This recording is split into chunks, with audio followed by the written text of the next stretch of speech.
নমস্কার বন্ধুরা, বেঙ্গল গুরুকুলে আপনাদের প্রত্যেককে স্বাগত। আজ আমরা জানবো আপনি শেয়ার মার্কেটে লসকে কিভাবে অ্যাভয়েড করবেন। ফার্স্ট, আপনি নিজে শেয়ার অ্যানালিসিস করুন।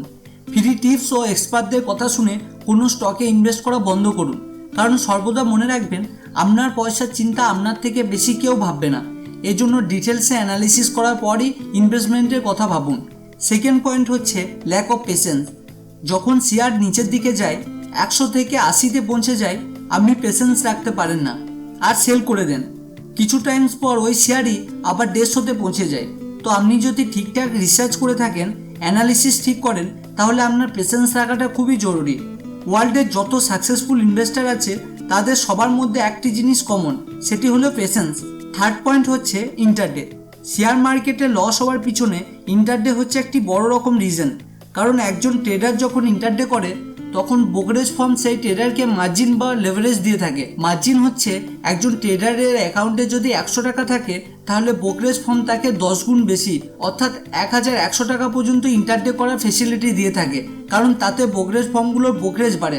মনে করুন আপনার কাছে 100 টাকা আছে আর আপনি 100 টাকার 11টি শেয়ার বাই করেছেন এবং সেই শেয়ার 1% প্রফিটে সেল করেছেন, তো আপনার হয়ে যাবে 1110।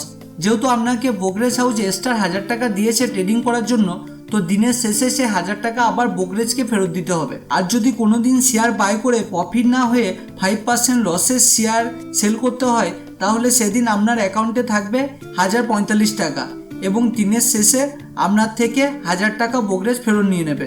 এভাবে কয়েকদিনে আপনার ইন্টারডে অ্যাডিকশন হয়ে যায় এবং আপনার জন্য ব্রোকারেজ ফার্মগুলোর ব্রোকারেজ বাড়তে থাকে। তো ইন্টারডে থেকে যতটা পারবেন দূরে থাকার চেষ্টা করবেন।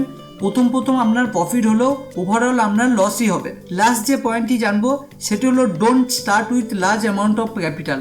অর্থাৎ শেয়ার মার্কেটে সর্বদা কম অ্যামাউন্ট দিয়ে শুরু করুন। অনেক বিগিনার্স প্রথমেই বড় রকম অ্যামাউন্ট দিয়ে শুরু করেন এবং মার্কেটে প্রথম যখন আসে তখন প্রত্যেকটা জিনিস সম্বন্ধে প্র্যাকটিক্যালি নলেজ না থাকায় লস হওয়ার চান্সও খুব বেশি হয়।